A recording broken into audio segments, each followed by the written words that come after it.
Welcome to another episode of the All Tens Podcast. I'm your co-host, Josh West. With me, as always, Clay Harris. And today, Clay, we're being joined by a very special guest. She's the founder of Dahlia TalentEQ, a boutique HR consulting and recruiting firm where they help small and medium-sized businesses scale, restructure, and rescue critical hires to ultimately help organizations achieve clarity, engagement, and growth. Please welcome to the pod, Jane Holmes. Thanks for joining us.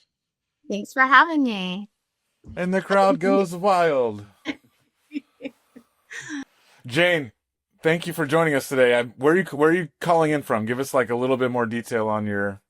Yeah, I am in Richmond, Virginia, where snow apocalypse is happening this weekend, in case anybody's tracking.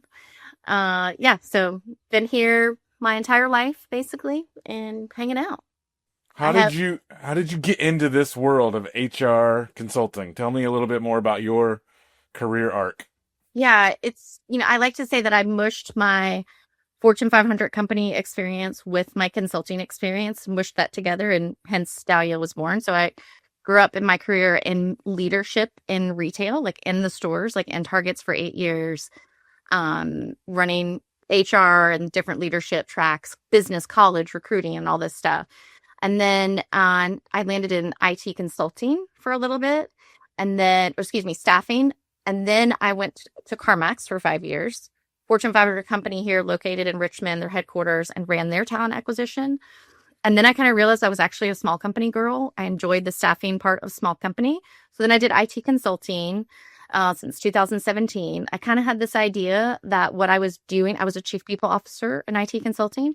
And I was like, what if I could actually do what I'm doing for this small company for other small companies that always reach out to me and ask for help? Like I just had all these people always reaching out to me and asking for help with recruiting and organizational development stuff. And so I was like, if I can land a client by this date, and I did. And that's how I started Dahlia. And it's literally a flower. That's absolutely true. I had a hard time coming up with the name, and I was like, IT people name stuff after stuff they love. So that's how I did it. So Dahlia TQ. I was in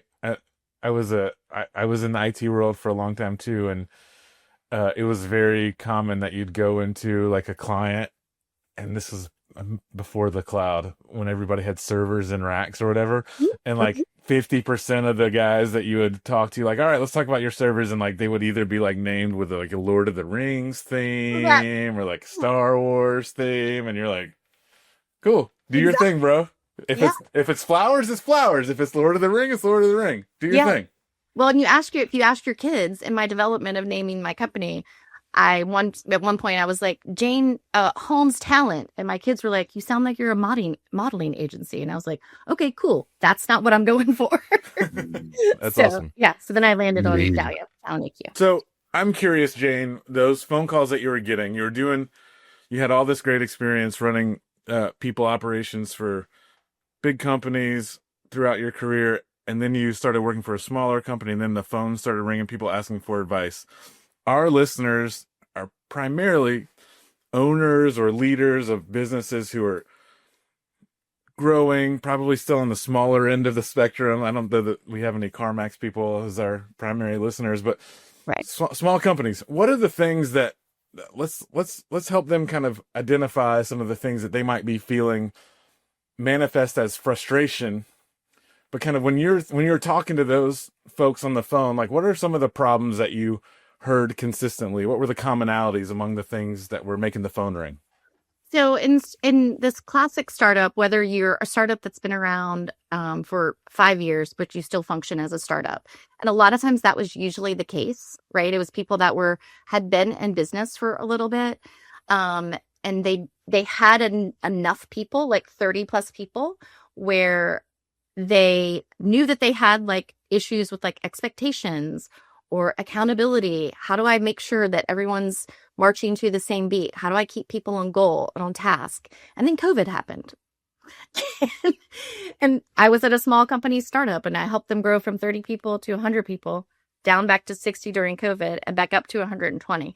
So because with that experience, that's actually when the calls really started happening, was in 2020.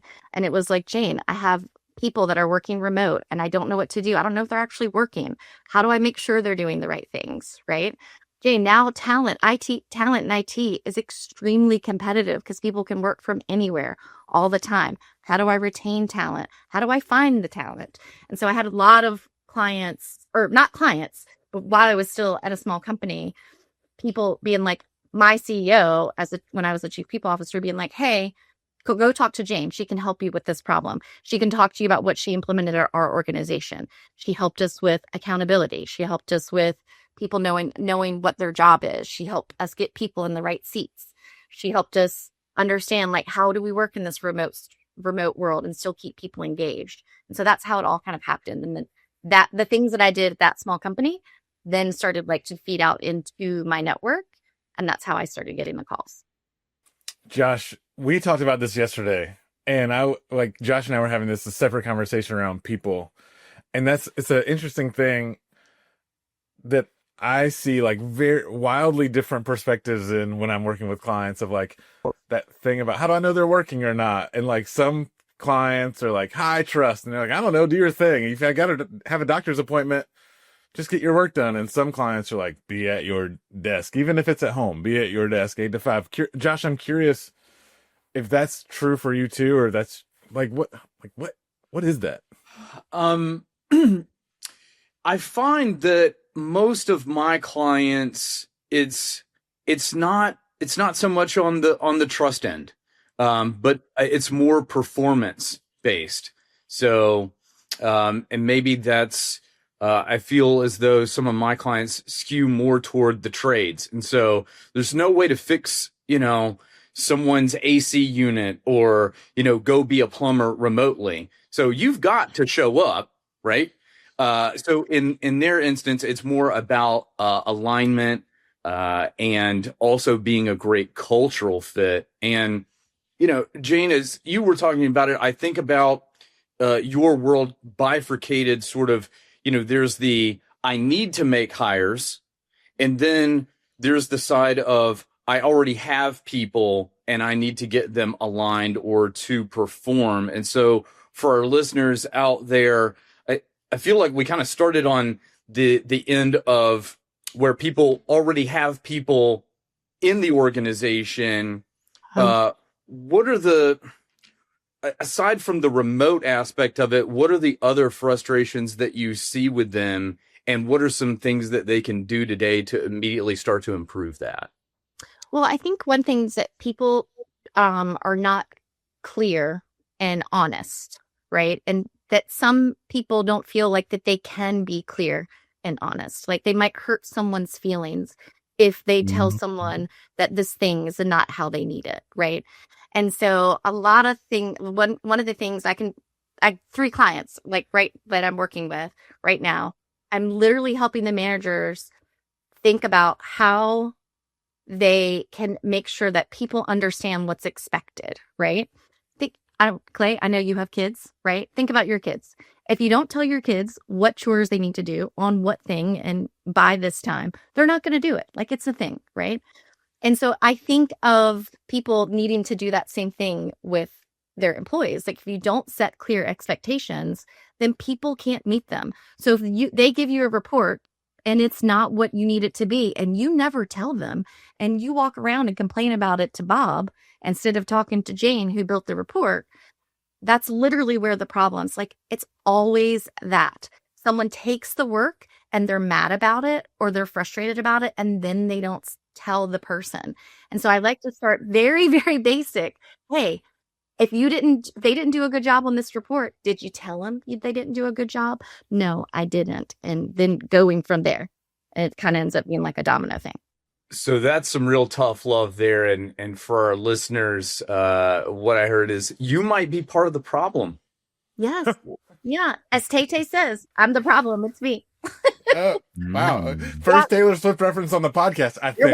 You're welcome. I think. Wow, my 13-year-old is going to be very happy about that. The thing, I want to do a yes and on that, because I would guess that some of our listeners might hear that and say, well, I don't go complain to Bob. Right? Right. But they're still having the thought. Right. And so a lot of the leaders that I see they might just like hold it and like, grumble on the way to their desk while they have, and then redo the work or whatever, and then just like build the resentment. So whether it's go talking to Bob or just like you just see it in their face when they come into a meeting and they're sitting down with the person who did the report wrong, and they might not say anything, but they just get red the whole time. Like the whole time, they can feel their energy. So like, whether or not you complain to someone else, that feeling, man, it's a real weight on you and the company, right? Yeah, and the thing that's so hard about it, and this is, I don't know if anybody's Brene Brown fan, but like she talks about clear is kind, Mm-hmm. And so I just lead with that. Like I totally stole that from her, and I'm like, clear is kind. And what I try to teach people is that it can be very basic. It can be something as simple as, hey, you showed up to that meeting. You've consistently showed up to this meeting, however many minutes late, right? That it's important to me to start on time, right? So I try to teach people that real-time feedback in small, in small, tangible little things empowers you to have the larger conversations, right? And so that's how you teach managers. It's like this, you got to put money in the bank before you can like go cash out a bunch of stuff, right? Because if you actually have the small, easy conversations in real time, and I've really, really focused on the real time part, like I can remember running a 380 person target company. And that's where the difference was. That's how I got to all 380 people, as I did it in the moment, right? And so I think that we sometimes remove that by accident and by moving so fast. We just recorded a series called, around the tool in the EOS called, the tool is called LMA. And one of those is like how to be that whole thing is how to be a great boss. Part of that is great management techniques, right? And one of those is we give clear feedback as quickly as possible, no more than 24 hours, right? Because whether it's good or bad, right? Like pat on the back quickly. Yep. Kick in the butt quickly, right? Like, and it has to happen quickly, both for like immediacy of the feedback, so they like behaviorally learn what to do differently, and also to get it out of you as the boss, right? Like get it out of you, whether it's resentment. Anyway, cool. Yeah. I love it. That's great stuff. Well, that's something that I'm sorry. No, go ahead. Well, that's something that I like about EOS is that it had this accountability chart thing, right? And I'm new to it, and it's not, I've only been doing it. Just went through my second, alt trait. What was that one? VTO day? Is that what it was? I think. Am I saying Vision building day 1. There you go. Vision building day. Close, day it's one. the V. I was so Yeah, close. that's good. I was so close. It's good. Is that these are leadership foundations that at some point in my career I've learned, right? And I've adopted the parts that I like and have melted that into a thing. Is that accountability is basically expectations. You set clear expectations and then you hold people accountable to those things. So 100%. Yeah. 100%. Yeah. Jane, to shift gears a little bit, I feel as though one of the primary people issues, if you will, that my clients have right now is acquiring the talent. They're begging to have good people. And for anybody listening out there, like, I can probably get you a job right now, right? Like most of my clients are hiring. And so, we've talked about what happens with the people I've already got inside of the organization, but, where are we at now with, you go into a meeting with a client and they can't find the right talent and they're just really struggling. But in my mind, I feel like it's out there for them, though. And so can you help our listeners out there with, if they're struggling to find the right talent, what are some of the things that they could do, or some of the mistakes that you've seen people make as you're working with them? I think one mistake that people make is that they don't think they have time to do it. And they don't focus on it. Like everyone does it. I've done it. We've all done it. And think that we're too busy to go after the thing that we really need. To slow down, write down the things that you actually need, look at your organization, figure out, is there someone else in here that's doing this thing? Also, are you looking for this thing because someone's not performing well in the role today? So I think those are mistakes that people make, is they think they can't afford it, right? Or they think they don't have time. And they don't go out and make it very clear. Like they don't go into the thing with like, this is what I actually really need. Here's the job. Like people are just like, oh, I need a administrator, whatever it might be, right? I'm in IT. I need a Java developer. And then you're like, okay, so what do you need this Java developer for? How much, what is going to be their utilization? How much work can you put on their plate? Do we need to shift like things around?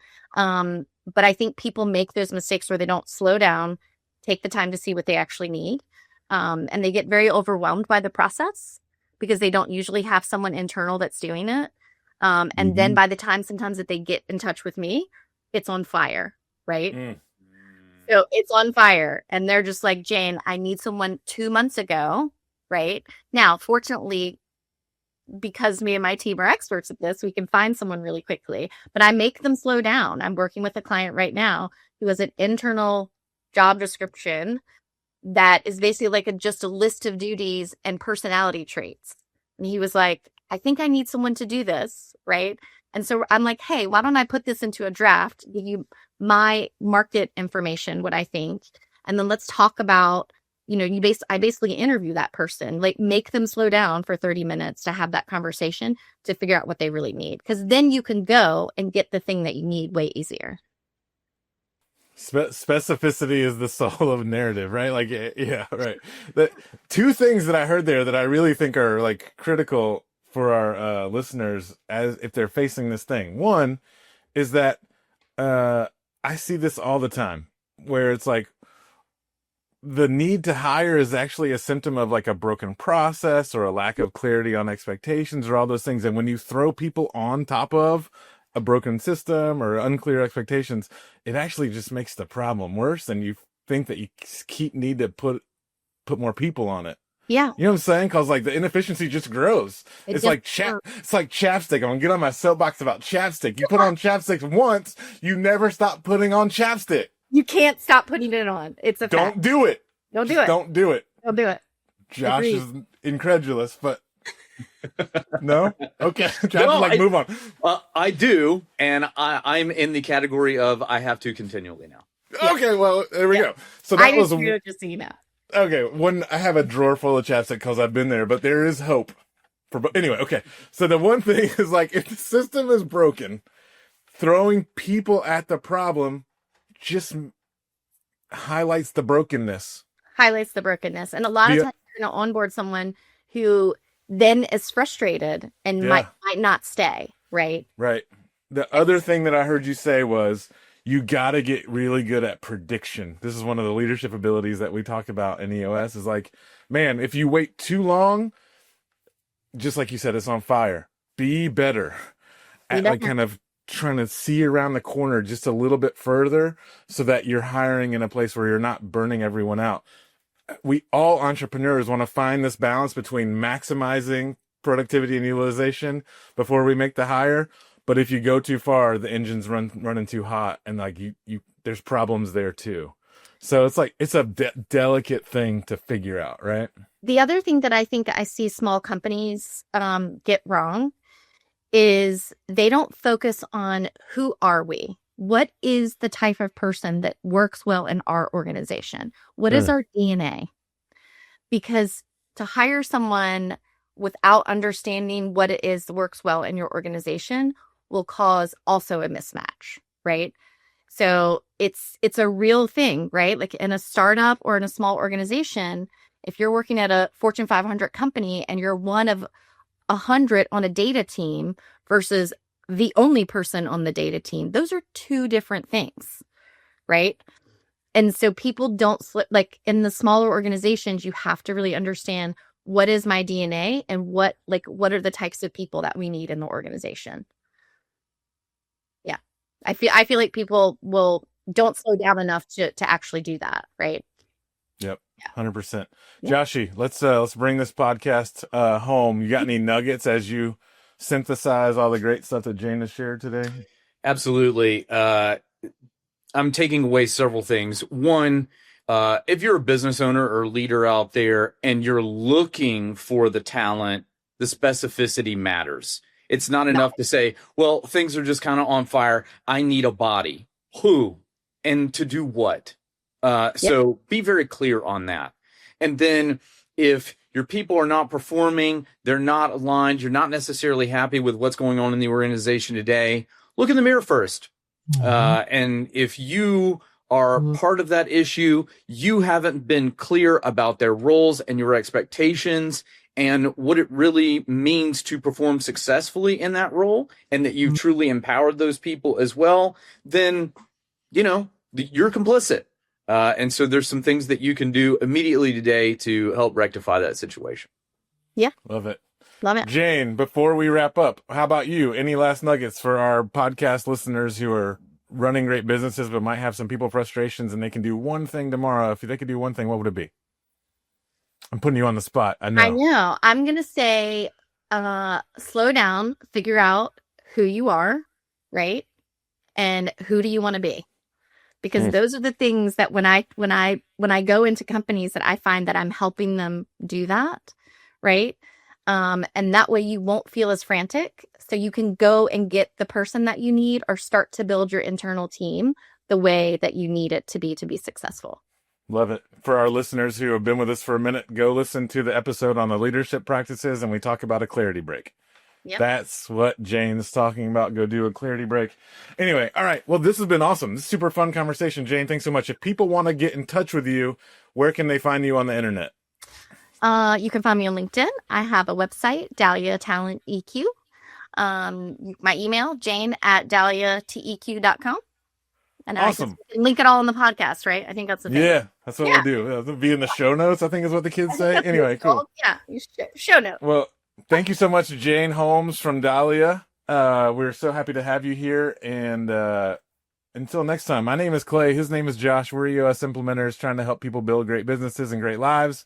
And we're so happy that you're a listener. Please like, share, rate, comment, reposts. All the things. Turn around. Subscribe. Do the hokey pokey. Subscribe. Yep. Subscribe. Do all those sorts of things. And we'll see you next time. So thanks so much. Good job, Josh. Bye. Bye. Bye.